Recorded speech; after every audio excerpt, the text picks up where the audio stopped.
Thank you very much. I would like to thank the U.S. campaign for inviting me to join this amazing conference, and to everyone who's made it possible, including our friends based in San Diego who have shown us so much hospitality in every way.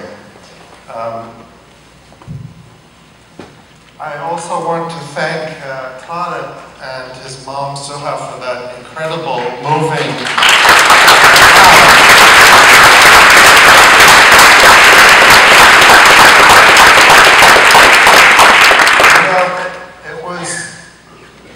everything you said, Tarek, touched me and touched all of us here, but you know, the thing that really touched me is you said, I'm just a kid.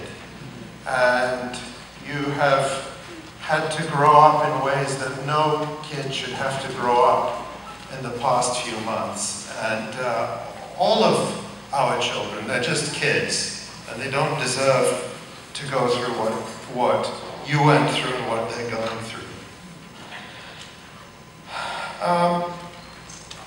I'm afraid that I might not tell you anything you don't know tonight. Rather, this has been an opportunity for me to listen. There have been some amazing workshops, some incredible reflections. I'm putting my stopwatch on so that I don't go over time. And so this has been an amazing opportunity for me, and I might just reflect on some of that rather than tell you anything you don't know. But certainly, despite the beautiful San Diego sunshine, we're meeting in the shadow of the horrifying massacre in Gaza and the ongoing catastrophe in Gaza. Every one of us knows the numbers. More than 2,100 people killed. Some of them resistance fighters fighting heroically, a heroic and legitimate battle.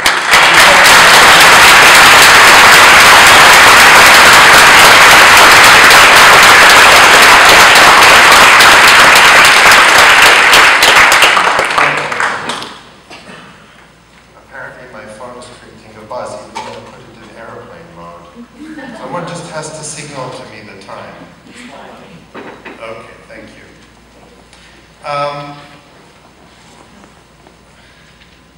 Some of them resistance fighters, the vast majority civilians, 521 children. Now if you think about this, 2,100 killed, what does that mean? Well, if you buy a lottery ticket in California or Illinois or anywhere, your chances of winning are about 1 in 175 million. If you were in Gaza this summer, your chance of winning the Israel death lottery was more than 1 in 1,000. More than 1 in every 1,000 residents of Gaza was killed by Israel this summer. This is a pogrom. This is a massacre. And when you take all the injured and killed together, you're talking about 1% of the population killed or injured. 1 in every 100 people killed or injured in this pogrom. 108,000 people made homeless. Tens of thousands still living in temporary shelters. We cannot quantify the emotional trauma, the economic devastation. If you think about what Tarek has described, and that's enough for one person. Imagine for a whole society of people. Israel dropped the equivalent of an atomic bomb on Gaza this summer. And contrary to the lies and propaganda of the Israeli army and the Israeli media, these were not precision strikes, despite the fact that they dropped many US-supplied laser-guided bombs on Gaza. The vast majority of the high explosives that Israel dropped on Gaza were in the form of artillery shells, which are highly inaccurate.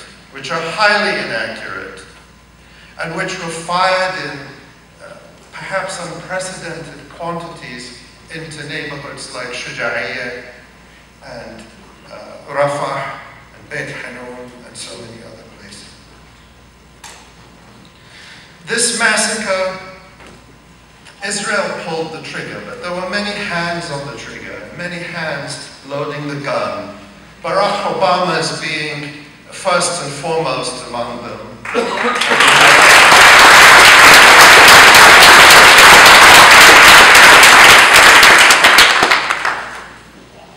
This was a massacre made in Washington, made in the European Union, made in Brussels, made in Oslo, made in all the places that preach human rights, but cower in fear at the idea of criticizing Israel or holding it accountable.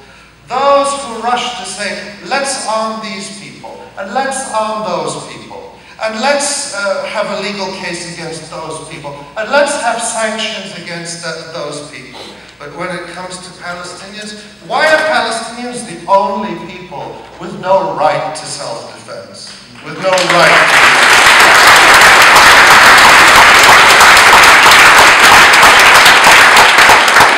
Why do we talk about disarming or demilitarizing the occupied and the oppressed? Let's talk about demilitarizing the oppressor.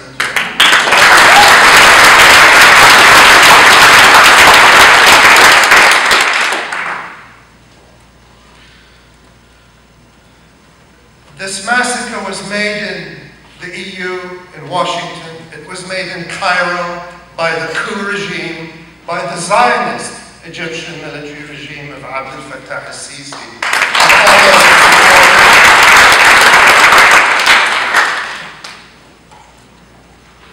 It was made in Ramallah.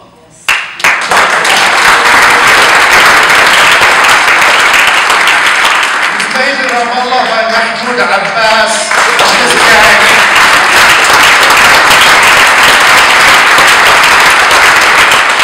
Who have supported the siege from the beginning, who in the Palestine Papers, it was revealed, complained when Egypt wasn't enforcing the siege tight enough, who complained when Israel wasn't enforcing the siege tight enough. We all want national unity, but national unity based on what? Based on principles. You can't have national unity with those who are working against your most basic rights. When Tariq was in prison, when he was being beaten, when he was handcuffed to the hospital bed, like so many other Palestinian children, Mahmoud Abbas's militias were engaged in security collaboration with the Israeli army.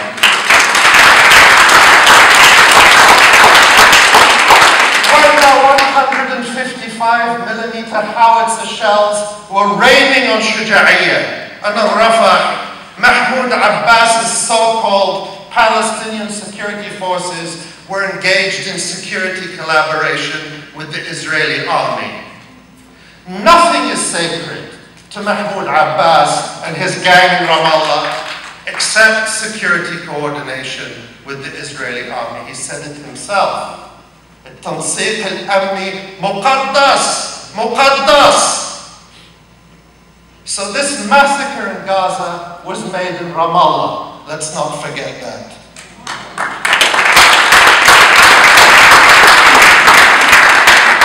And the aftermath, it's been almost a month now.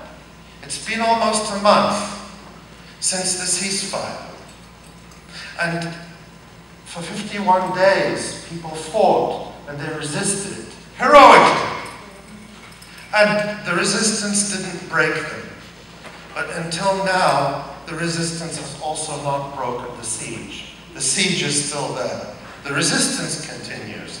The steadfastness continues, but the siege of Gaza is still there. And the siege is there because the same people who made the massacre are trying to profit from its aftermath. And to say no reconstruction, no opening of the crossings, unless the security forces of Abbas that are collaborating with Israel in the West Bank come to Gaza.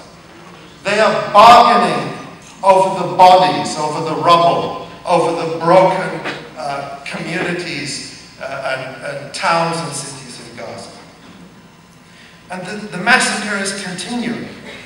Just the other day, the horrifying news that hundreds of people, 500 people, drowned at sea. Half of them, at least, several hundred Palestinians from Gaza, escaping the horrifying conditions, were deliberately thrown into the sea by smugglers. But ultimately, the murderers is Israel. Because those people had nowhere to go. They couldn't be safe in Gaza. They couldn't be whole in Gaza. So they left looking for safety on the high seas. Zionism threw them into the sea.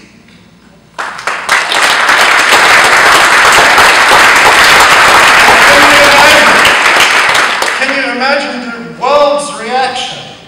What the Europeans would be saying, what the Americans would be saying if hundreds of Jews just drowned in the Mediterranean, escaping from a Palestinian pogrom or massacre? But already Gaza has been wiped from the world's consciousness, from the media. I swear to you, I haven't heard a word about Gaza on the BBC since the August 26th ceasefire.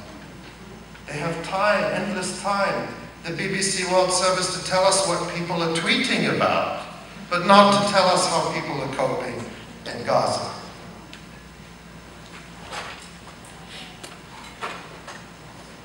So it's up to us to make sure that the voices of Palestinians in Gaza continue to be heard, to demand that they be heard.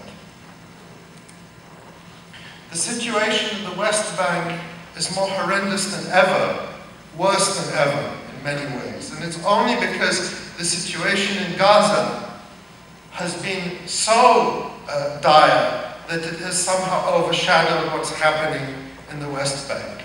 But Israel feels more emboldened than ever by the criminal complicity of Arab, European, American governments and politicians, corporations, universities and institutions who aid and abet Israel in its crimes.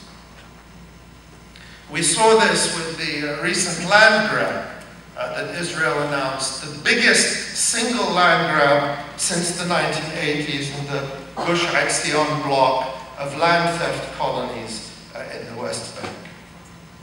Since the start of the year, 40 Palestinians have been killed in the West Bank, compared with 9 in the same period last year. This is only one indicator of the massive increase in Israeli violence. And children in particular have been the targets. Children are targeted. What happened to Tariq and so many other children, what happened to Tariq's cousin Muhammad, was not an accident. It wasn't collateral damage. It's a policy to target children. 2 of the children killed included Nadim Nawara and Muhammad Abu Zahir, who were shot dead by Israeli snipers on May 15th in Betunia. And this was also caught on video. Just as the beating of Tariq was caught on video and the kidnap of Muhammad Abu Zahir was caught on video. And in all these cases, there has been impunity for the perpetrators of these crimes. Both Muhammad Abu Zahir and Tariq were attacked by what I would describe as lynch mobs. Thank God, by the grace of God, Tariq was spared for his mother and for all of us. They were attacked for one reason, because they're Arab, because they're Palestinian. A minor detail is that the gang that attacked Tariq was wearing uniforms of the so-called State of Israel. But both the settlers, the extremists who attacked Muhammad, and the police who attacked Tariq were infected by the racist mentality of vengeance, of hatred, espoused by everyone from the Israeli Prime Minister to the mobs in the streets shouting, "Death to the Arabs." It's the same mentality expressed by Knesset member Ayelet Sheked, who just days before the massacre in Gaza, the day before Muhammad al-Hudayr was kidnapped and murdered, had incited on Facebook that Israel killed Palestinian mothers because they give birth to little snakes. It's the same mentality, and she got thousands and thousands of likes and shares from Israelis for this repulsive and genocidal commentary. It's the same mentality of Moshe Feiglin, the deputy speaker of the Knesset. One day you'll see Hillary Clinton embracing and hugging him. As they now embrace and hug Avigdor Lieberman. They will. You'll see it. Elizabeth Warren and Bernie Sanders will do it too. Moshe Feiglin, who called for concentration camps for people in Gaza, as if the ghetto of Gaza is not enough of a camp and a ghetto for him.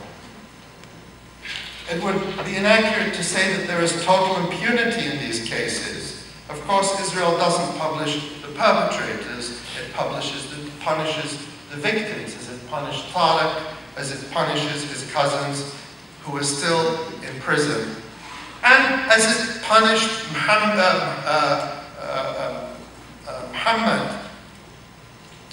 al-Hudayr even after his death.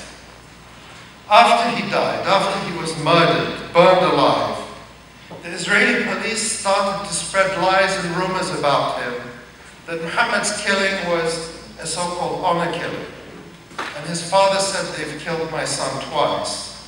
How familiar is this lament to the parents of Michael Brown and Ferguson, and the loved ones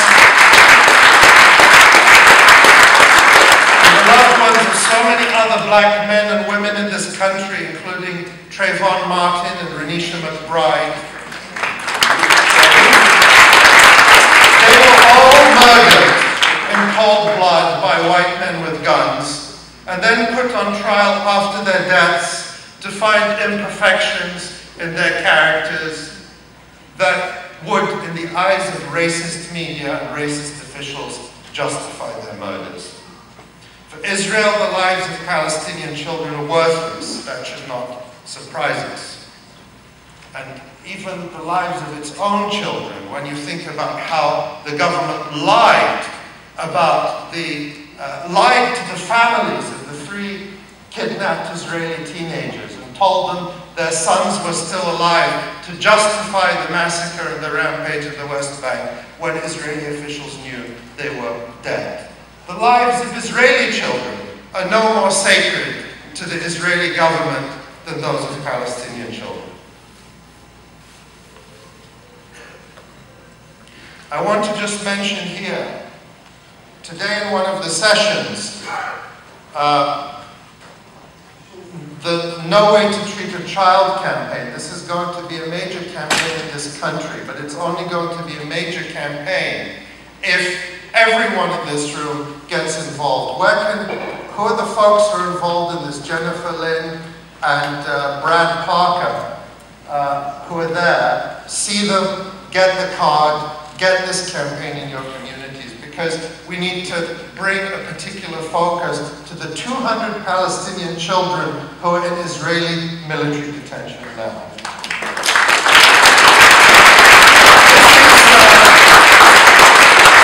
This is the US campaign, so it requires us to focus on our context and to look at and understand the connections between the battle for justice in Palestine and the battle for justice and human rights here in the United States.